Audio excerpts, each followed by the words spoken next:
Thought I'd seen it all before. A world of trouble knocking at my door. But this ain't like nothing that I recall. Welcome to In Crisis, Travel Retail Voices, our podcast series in which we speak to industry executives around the world to see how they and their businesses are coping with the COVID-19 crisis. I'm Martin Moody. Today's episode features Carolyn Mariani, a much liked, much respected figure in the travel retail community, particularly in the in-flight retail world. Until recently, and for over 17 years, Carolyn held several senior positions with 360 Duty Free, formerly DFAS, most recently as Senior Vice President, Marketing and Vendor Relations. Before that, she worked for Rakita Jayawardena at Alpha Onboard Sales and Services, and earlier in the design agency world, an acumen she has brought to all her subsequent roles. Now Carolyn has set up a new venture. It's called Pivot305 Consulting, based out of South Florida. And that's where I caught up, by Zoom that is, with Carolyn last week to find out what the new enterprise was all about. So Carolyn, we're going to talk about an exciting new chapter in your professional life in a moment, but just to put our listeners, as they now are, thanks to this podcast series, to give them an idea of context of where are you now and how are you getting on personally amid this terrible crisis? Oh, thank you. Yeah, we're very lucky to be in South Florida because we can spend most of our time outside. So we've been taking a lot of bike rides and taking the dogs for walks around the neighborhood. And we've managed to do some indoor projects like painting in the house. We set up a little gym in the garage. So we're trying to keep active and keep busy and doing what we can. I even started studying Italian, which is funny.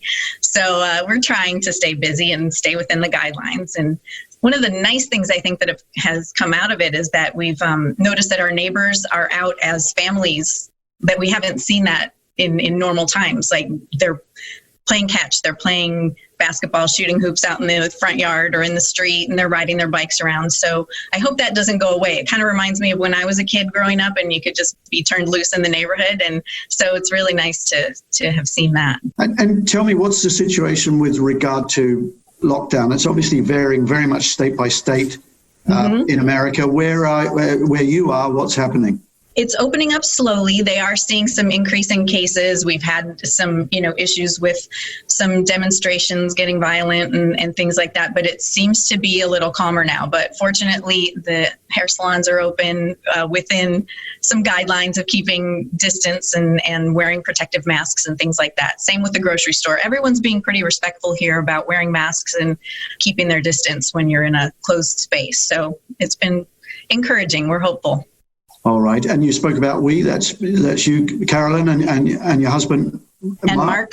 Yep, yeah. Me and Mark and the pugs. And the pugs. You've got 2 pugs, is it?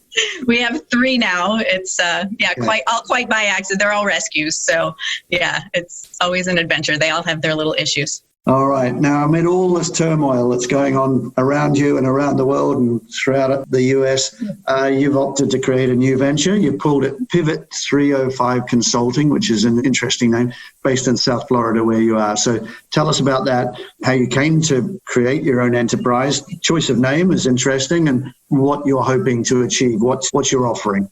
Well, with so many changes in our industry and having to determine whatever our new normal is going to be, everyone's doing that.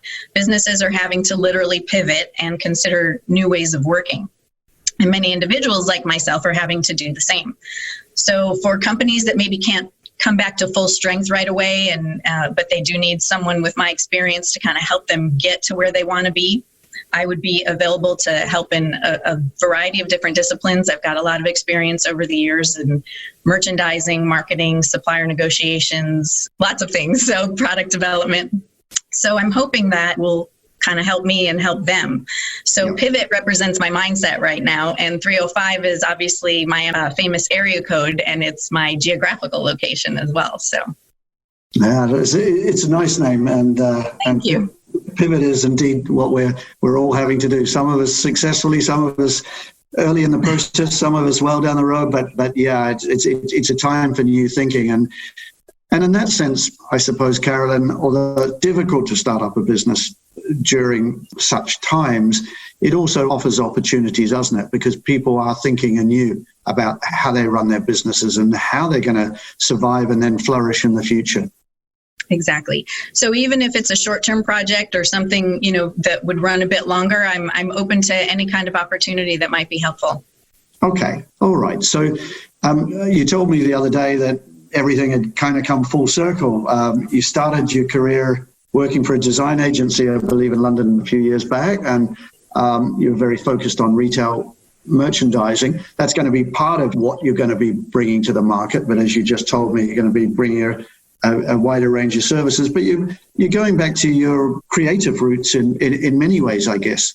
Definitely. And although I've never considered myself a creative person, I love the process and I love making adjustments and making things that are more commercially viable, taking someone's idea and kind of helping them make it viable and appropriate for the marketplace that they want to be in.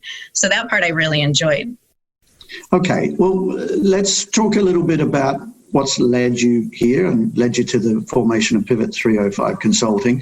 I want to take you back a bit on your career journey, because obviously I've known you for quite some years in terms of some of the companies you've worked for previously. Now, after that original design agency work in London, I remember you joining Alpha on board sales and services. I'm probably old enough to remember most of the names in the industry. I remember that one. And that was Rakita Ayawardena, of course, a great man of in-flight duty-free. And I suppose that was really where you learned the ropes of in-flight, was it? Exactly, it is. And yeah, my journey has been, as you say, a long one, and I feel very fortunate to have had the opportunities that I've had. And working with Rakita, my second week of working with him was the Cannes Duty Free show. So like a baptism of fire, I would say. I learned very quickly to schedule the appointments with a lot of gaps in between, because he literally has to greet everybody as he's walking through the space and that sort of thing. So he was amazing to learn from, of course, and he's all about integrity and honesty in his business dealings. So he's also about having a lot of fun and enjoying what we do. So that was really great. And you've known him long enough to know exactly what I'm talking about. Yeah, I've had a lot of fun with Rakita on a lot of occasions. Sometimes I've been a little worse for the wear the next day, Carolyn, but I've always enjoyed it, and he is certainly a mentor to me and many, and a great influence in the business. But from Rakita and Alpha, of course, you then headed across the Atlantic, and you spent how long did you spend with DFAS, which of course is now 360 duty free? It was just over 17 years, which is crazy because it flew by. Obviously working with someone like Benny, who's a great example of entrepreneurship, and watching how he navigated the business through major events like 9/11 and SARS and how that impacted the business, and now COVID-19. And he's great at finding new ways of approaching the business and thinking about things and making them work. So obviously, I also enjoyed working really closely with John Garner for so many years. He was very empowering, I'd say, and particularly for women in the business, and just let us get on with what we needed to do, but was always there if I needed help with something. So we had a lot of great adventures too, and we did a lot of really good work.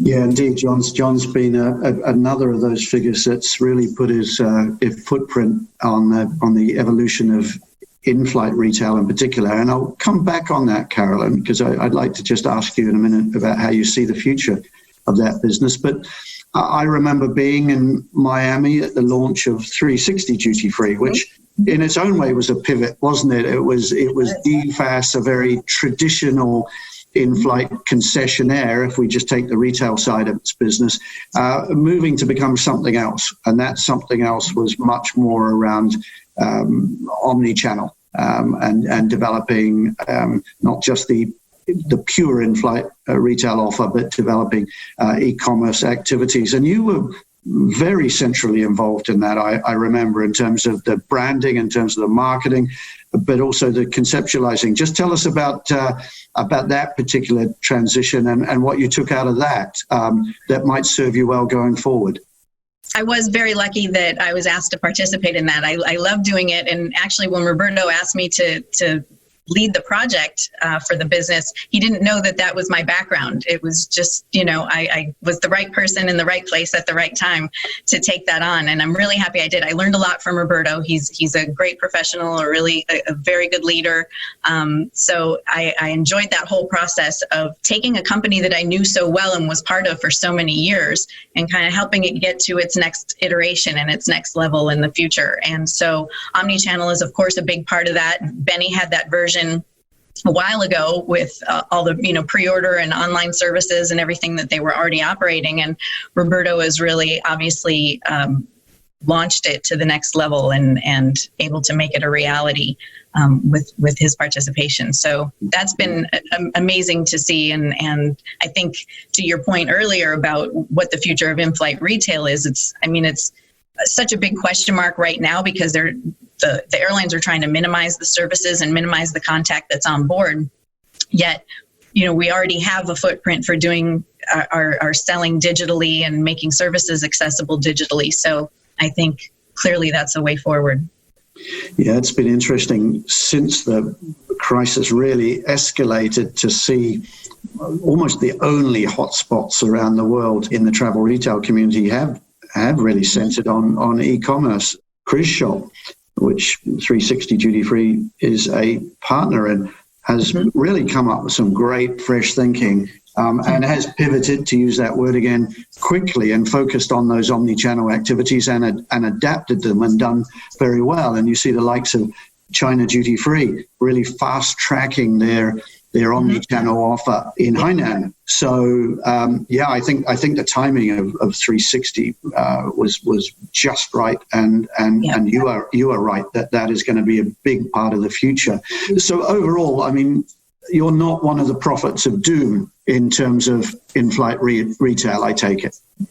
Well, if the word prophet was going to be used, I'd be more of a prophet of change or an advocate of change and having to do things differently. It's been a discussion that we've been having for years now. How can we do things differently? And, considering things like fuel burn and how much the catalogs weigh on board and how much it costs to fly the product around actually on board the aircraft. There's an expense to that. So how do we optimize that? And this crisis has actually forced and been a catalyst for that change. Yeah, absolutely. All right. Well, let's just look back over your journey from that design agency in London down through all those interesting companies that you've worked with and very interesting and charismatic individuals that you've worked with. Highlights along the way, Carolyn, that you care to tell us about, and maybe people who have influenced you the most? You probably mentioned some of those already, I suspect. I have indeed. And I think in terms of career highlights, for me, it's really the startup of some of those major flagship carriers that, international airlines, where we got to go in and create a duty-free program and start those. And so that was really exciting. Airlines like Singapore Airlines, Air Canada, Virgin Atlantic, American, and Delta. I've been able to participate in all of those, which I love the diversity and the variety that my job allowed me. So that was always something I enjoyed. And I enjoyed creating the mini trade fairs. I think you certainly attended at least one. I hope the mini trade fairs that were also our holiday celebrations, where the vendors and the airline clients would come in December. And I still get people asking me about those to this day. They were really successful and they were unique at the time. I feel very lucky to have done those. The rebranding, as you mentioned, from DFAST to 360 was really a highlight because, as you say, I had a background in that, and it just kind of came full circle that I was able to participate in this that is a global launch. And that was really a very helpful and different experience for me at a time that I needed it. So it was great. Yeah, it was a very exciting launch. I remember the Miami event, which you played a pivotal role in. It was a really good launch. It was exciting. You felt, I don't know, that there was a shift going on. And here was the most traditional of players, DFAS, suddenly becoming this really forward-thinking, almost market sector leading company with a very progressive name and a very progressive platform. And there was quite a buzz there that night, I remember. Thank you. Yeah, we had a good time putting all of that together and making it real for everyone. We did a launch the day before for the internal staff, and then we had one that we opened up to the world, and it was really a great thing to participate in. All right. Well, let's just close out, Carolyn, by looking forward. You've created your own enterprise, and that's always a big moment in anyone's life, and I speak from experience. It's an unknown journey you're setting out on, isn't it? And it never goes to script. That is certainly what you're going to discover if you haven't already. What are your hopes for the business and for the future generally, work-wise and personally? Well, I think work-wise for myself, I would hope that my many years of experience could be put to good use to help a business or businesses back to profitability and success in whatever their new normal is going to be. And personally, I look forward to a time where I can see my friends and family and give them hugs without worrying about illness of any sort, and really just hoping that people get the message to be kind and be compassionate, and that we're all in this together. Now, there's some good things coming out of humanity during bad times as well. We're seeing some bad, but we're seeing a lot of good, aren't we? You do. If you look for it, it's there for sure. It's there. Well, Carolyn, we wish you really well with the new business. I'm sure it's going to do well. Your track record speaks for itself. Your personal integrity speaks for itself. And those values will serve you well. We know better times will come, and you'll ride that wave as better times come. So we wish you well with it. That's so kind of you, Martin. Thank you so much. And thanks for all you're doing for all of us. We do appreciate it. That's my pleasure. Carolyn, Mariani, thanks so much for being with us. All right. Take good care. Bye. And I swear one day we're gonna put this out behind us, and come what may, we will survive. I think it's safe to say that better times are gonna find us. Hope it won't be long till this trouble is gone.